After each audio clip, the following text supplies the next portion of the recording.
বিসমিল্লাহির রহমানির রহিম। প্রিয় সাংবাদিক ভাইগণ, আসসালামু আলাইকুম। আমরা মহেশখালী উপজেলার কালামারসার ইউনিয়নের বাসিন্দা হই। বাংলাদেশ সরকার বাহাদুর এলে মামলা 3/1819 মূলে কালামারসারা মৌজার 886 নম্বর খতিয়ানের 4.55 একর জমি অধিগ্রহণ করে। উক্ত অধিগ্রহণকৃত জমির ক্ষতিগ্রস্ত জমির মালিক হিসেবে কক্সবাজার জেলা প্রশাসনের ভূমি অধিগ্রহণ শাখা হতে ভূমি অধিগ্রহণ কর্মকর্তা মহোদয়ের আদেশ মোতাবেক আমাদের মালিকানাধীন জমির ক্ষতিপূরণের টাকার চেক প্রাপ্ত হই। ক্ষতিপূরণের চেকের জন্য আমরা জেলা প্রশাসনের কোনো কর্মকর্তা বা কর্মচারীকে কোনো ধরনের অর্থ লেনদেন করি নাই এবং সরকারি কোনো কর্মকর্তা বা কর্মচারী টাকা দাবি করেন নাই। কিন্তু আমাদের প্রতিপক্ষ নিঃসত্ত্ববান ব্যক্তিগণ জৈনক মামুনুর রশিদ, খুরশেদ, সার্ভেয়ার বাকিরুল, অফিস সহকারী রিমনকে আমরা আর্থিক লেনদেনের মাধ্যমে অবৈধভাবে চেক প্রাপ্ত হইয়াছি বলবে বিভিন্ন সোশ্যাল মিডিয়ায় ভিত্তিহীন নিউজ করে আমাদের কাছ থেকে আমাদের প্রতিপক্ষের দালাল চক্রের কিছু সদস্য গিয়াসউদ্দিন, আবু বক্কর, ফয়েজগণ মোটা অঙ্কের কমিশন দাবি করতেছে।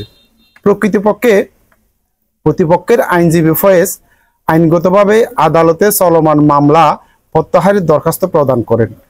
জালিয়াতির মাধ্যমে সার্ভেয়ার সাজ্জাদের সহযোগিতায় নিঃসত্ত্ববান ব্যক্তিগণের নামে আমাদের নামীয় জমির চেক তৈরি করেন।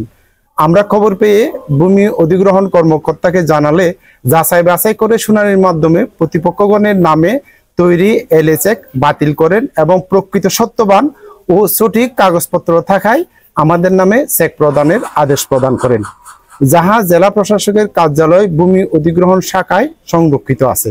কিন্তু প্রতিপক্ষগণ আইনগত কারণে হেরে যাওয়ায় আপোষ মীমাংসার কথা বলে অ্যাডভোকেট ফয়েজ আমাদের কাছ থেকে কমিশন দাবি করতেছে, যাহা সম্পূর্ণ বেআইনি ও অবৈধ। আমরা জেলা প্রশাসকের কার্যালয়ে যথাযথ কাগজপত্র দাখিল করে প্রকৃত ক্ষতিগ্রস্ত জমির মালিক হিসেবে জমির ক্ষতিপূরণের চেক পেয়েছি। তার জন্য আমরা কারো সাথে আর্থিক কোনো লেনদেন করিনি। প্রতিপক্ষগণের দাবিকৃত অবৈধ কমিশনের টাকা দিতে অস্বীকৃতি জানালে প্রতিপক্ষগণ উদ্দেশ্য প্রণোদিতভাবে মিথ্যা, ভুয়া, বানোয়াট ও ভিত্তিহীন প্রচারণা চালাচ্ছে। এতে আমি ও আমাদের চরম মানহানি হচ্ছে। তাছাড়া প্রতিপক্ষগণ প্রতিনিয়ত বিভিন্ন ধরনের মামলা মোকদ্দমার হুমকি ধমকি দিয়ে আসছে, ফলে আমি ও আমরা নিরাপত্তাহীনতায় ভুগতেছি এবং প্রাণনাশের আশঙ্কায় আছি। এমত অবস্থায় প্রশাসনের হস্তক্ষেপ কামনা করতেছি। বিষয়টি সঠিকভাবে পর্যালোচনা করে সুষ্ঠু তদন্ত ও সত্য ন্যায় সংবাদ প্রচার করবেন মর্মে আপনাদের কাছে আমাদের বিনীত অনুরোধ রইল। ধন্যবাদ সবাইকে। এটা 1974 সালে আমাদের যেহেতু 886 খতিয়ানের আমার পিতা এবং আমার পিতার চাচাতো ভাই রহমত আলী একই খতিয়ানের মালিক। একই খতিয়ানের মালিক হওয়ার ফলে ওনারা বাইরে তৃতীয় পক্ষকে জমিনটা বিক্রি করে। তৃতীয় পক্ষের কোরবান আলী, লাল মিয়া এবং ফজল করিম দুইটি দলিলের মাধ্যমে তারা জমিন বিক্রি করে। জমিন বিক্রি করে রহমত আলীর স্ত্রী গুলজাহার বেগম, রহমত আলীর ছেলে মুক্তার আহমদ এবং শরাফত আলী জৈনকী ব্যক্তিগণ 5 জন ব্যক্তি জমি বিক্রি করে দুইটি দলিলের মাধ্যমে। 1017 দলিল নাম্বার, 1018 দলিল নাম্বার। আমরা হকশফি মামলা করে বিজ্ঞ মাননীয় মুন্সিফ কোর্টের আদালতের মাধ্যমে ডিগ্রি প্রাপ্ত হই 1975 সালে।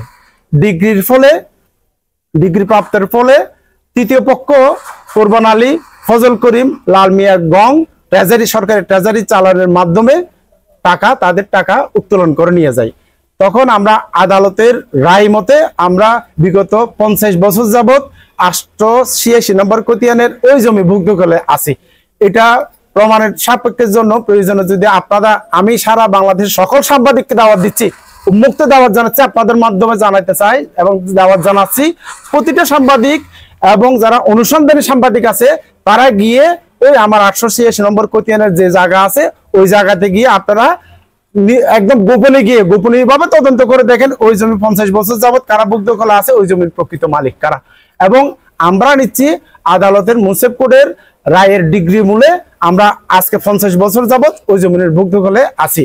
কিছু কতিপয় অসাধু দালাল চক্রের সদস্যরা সাধারণ মানুষ, আমরা যারা সাধারণ মানুষ আছি, আমরা আমাদের জমির জন্য যখন আমরা ভূমি অফিসে যাই, ভূমি অধিগ্রহণ শাখার মধ্যে অ্যাপ্লিকেশন করি, তখন বিভিন্নভাবে আমাদেরকে আগে পাইয়ে দেব, পরে পাইয়ে দেবো, নানান চক্রের, ওই চক্রের মধ্যে আমরা নিজেদের ফাইল নিজেরা করার কারণে ওই আমাদের দালাল চক্ররা খালি অন্য মানুষকে, আমাদের প্রতিপক্ষে যারা জমি বিক্রি করে ফেলছে তাদেরকে বিভিন্ন লোভ লালসা দিয়ে এই মামলাটি করাই।